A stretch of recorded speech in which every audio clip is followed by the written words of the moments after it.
जय श्री राधे कृष्ण। आइए आज आप सब सुनेंगे 32 पूर्णमासी व्रत की कथा। आप सभी भक्तों को श्रावण पूर्णिमा और रक्षा बंधन की ढेर सारी शुभकामनाएं। आप सभी के जीवन में लक्ष्मी नारायण की कृपा से आप सभी को सभी प्रकार के सुख तथा समृद्धि की प्राप्ति हो। हिंदू धर्म में श्रावण पूर्णिमा का बड़ा ही विशेष महत्व माना गया है। श्रावण पूर्णिमा तिथि के दिन, जो कि सावन महीने का समापन भी होता है, इस दिन भगवान सत्यनारायण का पूजन करना, गंगा स्नान करना, दान पुण्यों का कार्य करना तथा रक्षाबंधन त्योहार मनाने का विशेष महत्व माना गया है। रक्षाबंधन का त्योहार, जो कि भाई बहनों का बड़ा ही अटूट त्योहार होता है, इस दिन बहन अपने भाई के कलाई पर राखी बांधती हैं और इसके उपलक्ष्य में भाई अपने बहन को कुछ न कुछ उपहार की वस्तुएं अवश्य ही उन्हें प्रदान करते हैं। श्रावण मास की पूर्णिमा तिथि प्रारंभ समय, जो कि 8 अगस्त 2025 दिन शुक्रवार दोपहर 2:14 और पूर्णिमा तिथि की जो समाप्ति है वह 9 अगस्त 2025 दिन शनिवार दोपहर 1:25 पे पूर्णिमा तिथि की समाप्ति है। तो ऐसे में चंद्रोदय व्यापनी के अनुसार व्रत की पूर्णिमा 8 अगस्त 2025 दिन शुक्रवार को है। रक्षाबंधन का त्योहार तथा स्नान दान की पूर्णिमा, जो कि सूर्योदय व्यापनी इसे ली जाती है। तो रक्षाबंधन का त्योहार और गंगा स्नान दान की पूर्णिमा 9 अगस्त 2025 दिन शनिवार को है। तो जो भी 32 पूर्णमासी का व्रत धारण करने वाले हैं या भगवान सत्यनारायण का पूजन करने वाले हैं, वो सभी व्रत की पूर्णिमा के अनुसार 8 अगस्त को शुक्रवार के दिन इन कार्यों को करेंगे और रक्षाबंधन तथा स्नान दान का कार्य 9 अगस्त 2025 दिन शनिवार को करेंगे। 8 और 9 अगस्त को ब्रह्म मुहूर्त का समय सुबह 4:22 से सुबह 5:04 तक होगा। सूर्योदय का समय सुबह 5:29, सूर्यास्त शाम 6:38 होगा। राहु काल का समय 8 अगस्त को सुबह 10:24 से दोपहर 12:03 तक होगा और 9 अगस्त को सुबह 8:46 से सुबह 10:24 तक राहु काल का समय होगा। राहु काल समय के दौरान कोई भी शुभ कार्य या नया कार्य नहीं करना चाहिए, इस बात का ध्यान रखें। 8 और 9 अगस्त को प्रातः काल पूजा का शुभ मुहूर्त सुबह 4:43 से सुबह 5:47 तक होगा और शाम को पूजा का शुभ मुहूर्त शाम 7:06 से रात्रि 8:10 तक होगा। 32 पूर्णमासी व्रत की कथा। तो बोलिए प्रेम से भगवान विष्णु की जय, माता लक्ष्मी की जय, भगवान भोलेनाथ की जय, माता पार्वती की जय, सर्व देवी देवता की जय। बहुत समय पहले की बात है। एक बार मैया यशोदा ने भगवान श्री कृष्ण से पूछा कि हे कृष्ण, तुम सारे संसार के उत्पन्न करता, पोषक तथा उसके संहार करता हो। आज कोई ऐसा व्रत मुझे कहो जिसके करने से मृत्यु लोक में स्त्रियों को विधवा होने का भय न रहे तथा यह व्रत सभी मनुष्यों की मनोकामनाएं पूर्ण करने वाला हो।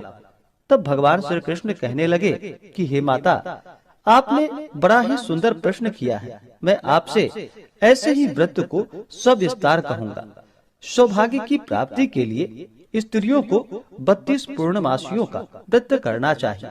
इस व्रत के करने से स्त्रियों को सौभाग्य संपत्ति मिलती है। यह व्रत अचल सौभाग्य को देने वाली एवं भगवान शिव के प्रति मनुष्य मात्र की भक्ति को बढ़ाने वाला है। यशोदा माता ने कहा कि हे कृष्ण, सर्वप्रथम इस व्रत को मृत्यु लोक में किसने किया था, इसके विषय में मुझे सविस्तार कहो। भगवान श्री कृष्ण कहने लगे कि इस भूमंडल पर एक अत्यंत प्रसिद्ध राजा, जो कि चंद्रहास नाम से पालित अनेक प्रकार के रत्नों से परिपूर्ण कातिका नाम की एक नगरी थी। वहाँ पर धनेश्वर नाम का एक ब्राह्मण रहता था और उसकी स्त्री अति सुशीला रूपवती थी। दोनों ही उस नगरी में बड़े ही प्रेम के साथ रहते थे। घर में धन धान्य आदि किसी भी वस्तु की कोई कमी नहीं थी। उनको एक बड़ा सा दुख था कि उनके पास उनकी कोई संतान नहीं थी। इस दुख से वह अत्यंत दुखी रहते थे। एक समय एक बड़ा तपस्वी योगी उस नगरी में आया। वह योगी उस ब्राह्मण के घर को छोड़कर अन्य सब घरों से भिक्षा लाकर भोजन किया करता था। रूपवती से वह भिक्षा नहीं लिया करता था। उस योगी ने एक दिन रूपवती से भिक्षा न लेकर किसी अन्य घर से भिक्षा लेकर गंगा किनारे जाकर भिक्षान्न को प्रेम पूर्वक खा रहा था कि धनेश्वर ने योगी का यह सब कार्य किसी प्रकार से देख लिया। अपने भिक्षा के अनादर से दुखी होकर धनेश्वर योगी से बोला कि हे महात्मन, आप सब घरों से भिक्षा लेते हैं, परंतु मेरे घर की भिक्षा कभी भी नहीं लेते, इसका क्या कारण है? योगी ने कहा कि निसंतान के घर की भीख पतितों के अन्न के तुल्य होती है, और जो पतितों का अन्न खाता है वह भी पतित हो जाता है। क्योंकि तुम निसंतान हो, अतः पतित हो जाने के भय से मैं तुम्हारे घर की भिक्षा नहीं लेता हूँ। धनेश्वर यह बात सुनकर अपने मन में बहुत दुखी हुआ और हाथ जोड़कर योगी के पैरों में गिर पड़ा तथा अंतर्भाव से कहने लगा कि हे महाराज, यदि ऐसा है तो आप मुझको पुत्र प्राप्ति का उपाय बतलाइए। आप सर्वज्ञ हैं, मुझ पर अवश्य ही कृपा कीजिए। धन की मेरे घर में कोई कमी नहीं, परंतु मैं पुत्र न होने के कारण अत्यंत दुखी हूँ। आप मेरे इस दुख का हरण करें। आप सामर्थ्यवान हैं। यह सुनकर योगी कहने लगे कि हे ब्राह्मण, तुम चंडी की आराधना करो। घर आकर उसने अपने स्त्री से सब वृतांत कहा और स्वयं तप के निमित्त वन में चला गया। वन में जाकर उसने चंडी देवी की उपासना की और उपवास किया। चंडी ने 16वें दिन उसको स्वप्न में दर्शन दिया और कहा कि हे धनेश्वर, जा, तेरा पुत्र होगा, परंतु वह 16 वर्ष की आयु में ही मृत्यु को प्राप्त हो जाएगा। यदि तुम दोनों स्त्री पुरुष 32 पूर्णमासियों का व्रत विधि पूर्वक करोगे तो वह दीर्घायु होगा। जितनी तुम्हारी सामर्थ्य हो आटे के दिए बनाकर शिव जी का पूजन करना, परंतु पूर्णमासी को 32 जो जानी चाहिए। प्रातः काल होने पर इस स्थान के समीप ही तुम्हें एक आम का वृक्ष दिखाई देगा। उस पर तुम चढ़कर एक फल तोड़कर शीघ्र अपने घर चले जाना। अपनी स्त्री से सब वृतांत कहना। ऋतु स्नान के पश्चात वह स्वच्छ होकर भगवान शंकर जी का ध्यान करके उस फल को खा लेगी। तब शंकर भगवान की कृपा से उसको गर्भ हो जाएगा। जब वह ब्राह्मण प्रातः काल उठा तो उसने उस स्थान के पास ही एक आम का वृक्ष देखा, जिस पर एक अत्यंत सुंदर आम का फल लगा हुआ था। उस ब्राह्मण ने उस आम के वृक्ष पे चढ़कर उस फल को तोड़ने का प्रयत्न किया, परंतु वृक्ष पर कई बार प्रयत्न करने पर भी वह न चढ़ पाया। तब तो उस ब्राह्मण को बहुत चिंता हुई और विघ्न विनाशक भगवान श्री गणेश जी की वंदना करने लगा। हे दयानिधे, अपने भक्तों को विघ्नों का आप नाश करने वाले हैं, उनके मंगल कार्यों को पूर्ण करने वाले हैं, दुष्टों का नाश करने वाले हैं, रिद्धि सिद्धि देने वाले। आप मुझ पर कृपा करके इतना बल दे कि मैं अपने मनोरथ को पूर्ण कर सकूं। इस प्रकार गणेश जी की प्रार्थना करने पर उनकी कृपा से धनेश्वर वृक्ष पर चढ़ गया और उसने एक अति सुंदर आम का फल देखा। उसने विचार किया कि जो वरदान से फल मिला है वह यह है और कोई फल दिखाई नहीं देता। उस धनेश्वर ब्राह्मण ने जल्दी से उस फल को तोड़कर अपनी स्त्री को लाकर दे दिया और उसकी स्त्री ने अपनी पति के कथा के अनुसार उस फल को खा लिया और वह गर्भवती हो गई। देवी जी की असीम कृपा से उसे एक अत्यंत सुंदर पुत्र उत्पन्न हुआ, जिसका नाम उन्होंने देवी दास रखा। माता पिता के हर्ष और शोक के साथ साथ वह बालक शुक्ल पक्ष के चंद्रमा की भांति अपने पिता के घर में बढ़ने लगा। भवानी की कृपा से वह बालक बहुत ही सुंदर, सुशील और विद्या पढ़ने में बहुत ही निपुण हो गया। दुर्गा जी की आज्ञा अनुसार उसकी माता ने 32 पूर्णमासी का व्रत रखना प्रारंभ कर दिया, जिससे उसका पुत्र बड़ी आयु वाला हो जाए। 16वां वर्ष लगते ही देवी दास की माता पिता को बड़ी चिंता हो गई कि कहीं उसके पुत्र की इस वर्ष मृत्यु ना हो जाए। इसलिए उन्होंने अपने मन में विचार किया कि यदि यह दुर्घटना उसके सामने हो गई तो वह कैसे सहन करेगा। अस्तु उन्होंने देवीदास के मामा को बुलवाया और कहा कि हमारी इच्छा है कि देवीदास 1 वर्ष तक काशी में जाकर विद्या अध्ययन करे और उसको अकेला भी नहीं छोड़ना चाहिए, इसलिए साथ में तुम चले जाओ और 1 वर्ष के पश्चात इसको वापस लौटा लाना। सब प्रबंध करके उसके माता पिता ने काशी जाने के लिए देवीदास को एक घोड़े पर बैठाकर उसके मामा को उसके साथ भेज दिया। किंतु यह बात उसके मामा या किसी और को कहीं पता नहीं थी। धनेश्वर ने सपत्नीक अपने पुत्र की मंगल कामना तथा दीर्घायु के लिए भगवती दुर्गा की आराधना और पूर्णमासियों का व्रत करना आरंभ कर दिया। इस प्रकार बराबर 32 पूर्णमासी का व्रत पूर्ण किया। कुछ समय के पश्चात एक दिन वह दोनों मामा और भांजा मार्ग में रात्रि बिताने के लिए किसी ग्राम में ठहरे हुए थे। उस दिन उस गांव में एक ब्राह्मण की अत्यंत सुंदर, सुशील, विदुषी और गुणवती कन्या का विवाह होने वाला था। जिस धर्मशाला के अंदर वर और उसकी बारात ठहरी हुई थी, उसी धर्मशाला में देवीदास और उसके मामा भी ठहरे हुए थे। संयोगवश कन्या को तेल आदि चढ़ाकर मंडप आदि का कृत्य किया गया तो लग्न के समय वर को धनुवार्त हो गया। अस्तु वर के पिता ने अपने कुटुंबियों से परामर्श करके निश्चय किया कि वह देवीदास मेरे पुत्र जैसा ही सुंदर है, मैं इसके साथ ही लग्न करा दूं और बाद में विवाह के अन्य कार्य मेरे लड़के के साथ हो जाएगा।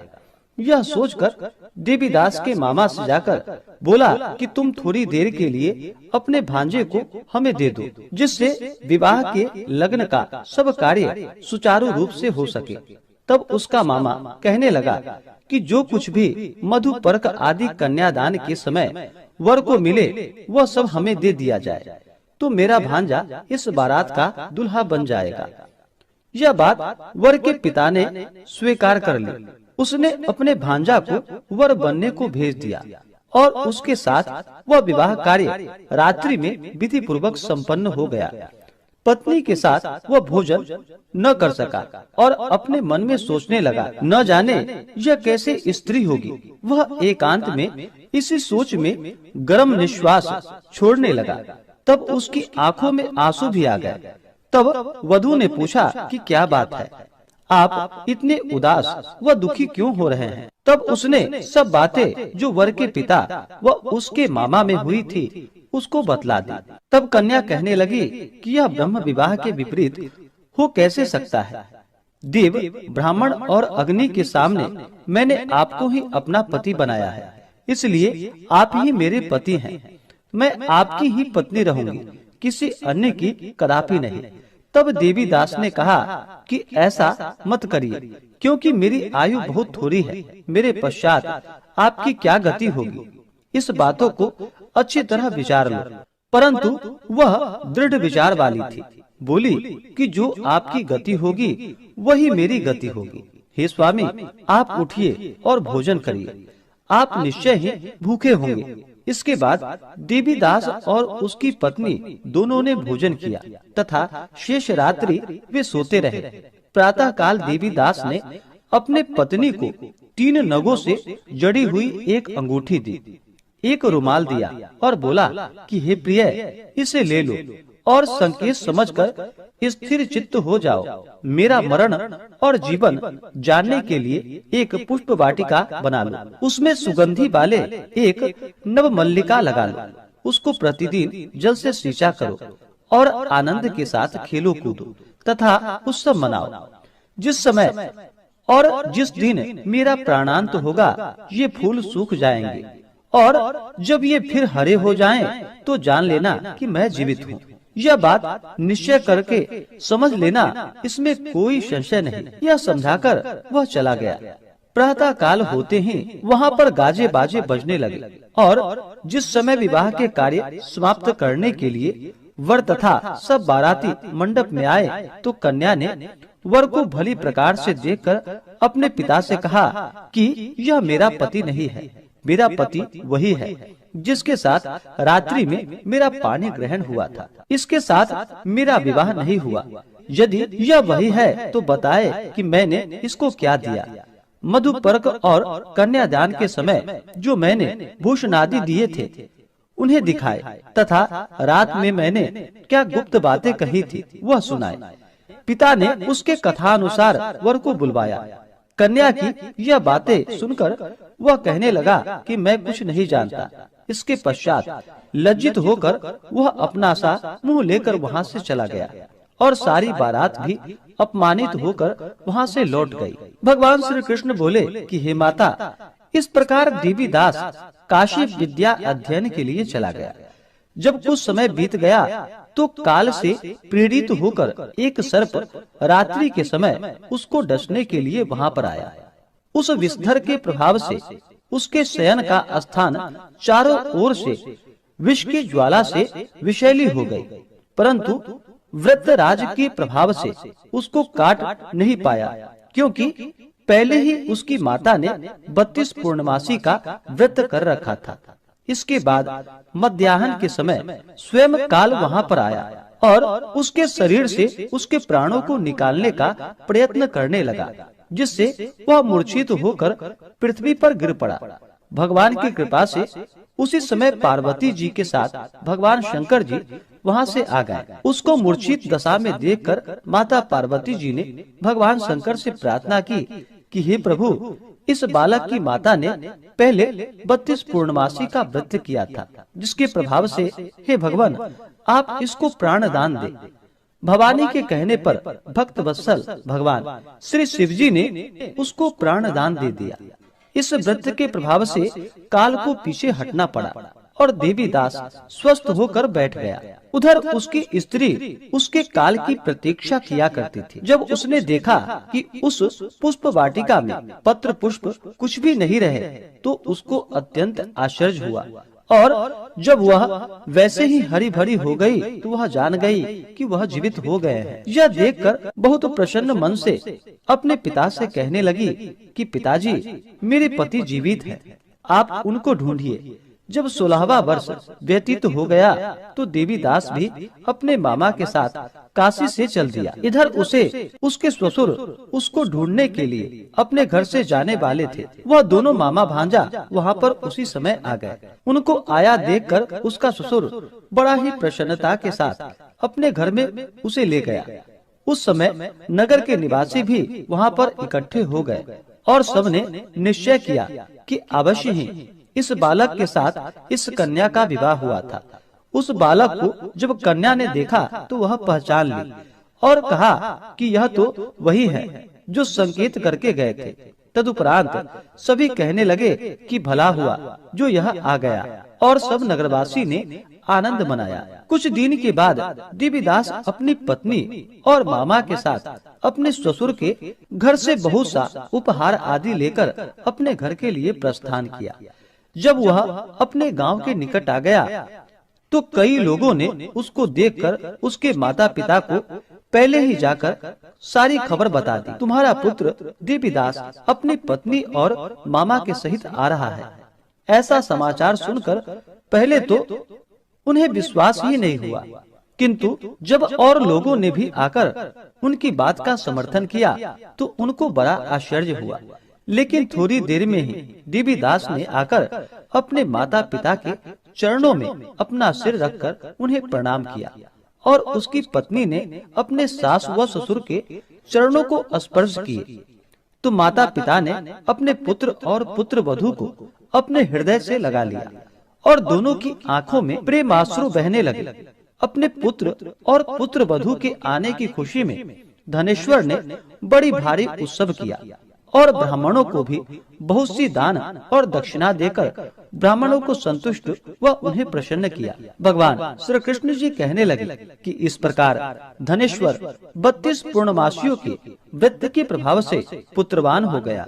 जो भी स्त्रियां इस व्रत को करती हैं वे जन्म जन्मांतर में वैधव्य का दुख नहीं भोगती और सदैव सौभाग्यवती रहती हैं। यह मेरा वचन है, इसमें कोई भी संदेह नहीं है। यह व्रत पुत्र पौत्रों को देने वाला तथा संपूर्ण मनोकामनाओं को पूर्ण करने वाला है।